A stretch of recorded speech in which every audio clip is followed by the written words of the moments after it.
I'm Jonathan Werner, one of 8 MLTI 2.0 ambassadors serving in my second year in this role. When my term ends in June, I'll return to Cape Elizabeth Middle School, where I work as the tech integrator for grades 5 through 8.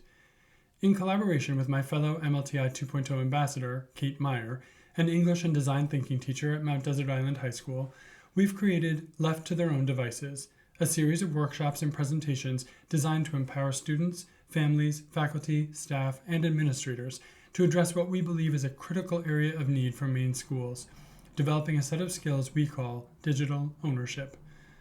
Author, speaker, and passionate education technology advocate Kevin Honeycutt offers a simple description of the problem we face in Maine and across the country as we grapple with student tech use.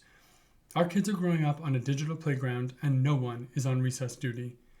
As we attempt to meaningfully integrate technology into our teaching and learning, we all continue to struggle with balancing the transformative power of tech with its role, its use, and its influence on the day-to-day lives of our students. And yet, for the more than 2 decades that technology has been a staple of Maine's educational landscape, we've relied far too heavily on the myth of the digital native.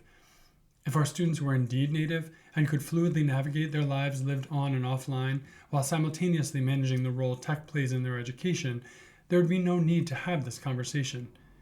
To capture what Kate and I see as the incredible challenges our students face, we've coined the term digital wilderness to describe that nebulous nowhere where a typical kid is spending 9 hours a day left entirely to their own devices,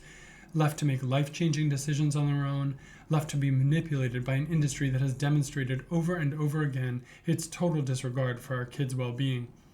For years, we've known that one way to combat the isolation of the digital wilderness is by teaching digital citizenship skills, helping our students use the internet and social media in responsible and ethical ways.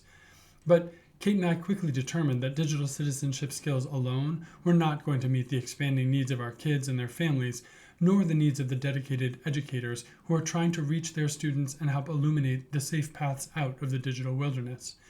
Enter George Koros, a brilliant, ISTE-recognized teacher and edtech leader who knows the inherent value of tech when it's meaningfully used to support great teaching and learning.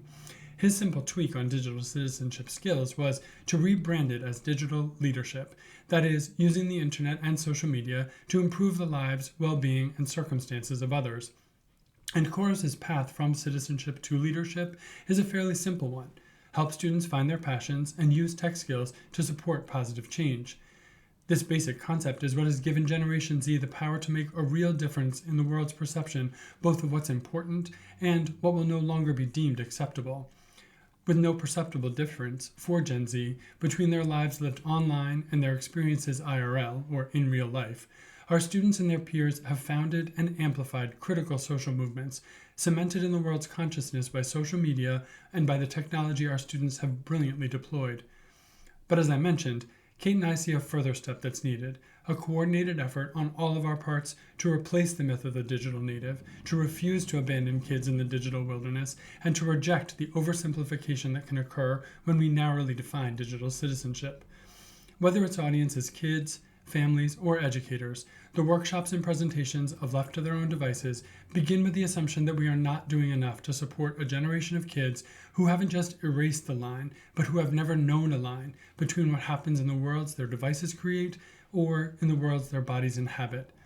Capitalizing on Gen Z's fluid understanding of online and offline lives, Left to Their Own Devices posits that we need to be talking about and teaching digital ownership, helping students take what they know about technology and what they can do with technology to create a skill set that relies on healthy, ethical, and responsible interactions with tech and on using tech to help improve the lives, well-being, and circumstances of our students themselves and of the world that surrounds them.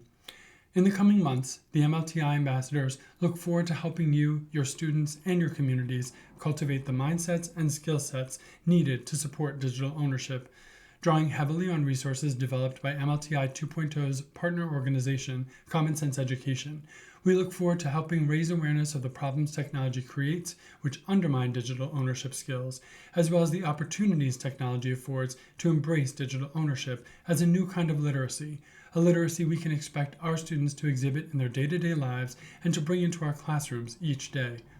If you have questions or would like more information about Left to Their Own Devices and how the MLTI 2.0 ambassadors can help your communities on their road to digital ownership, please don't hesitate to reach out to Kate, to me, or to any of the other members of our team. We look forward to meeting you and to collaborating as we undertake this critical work.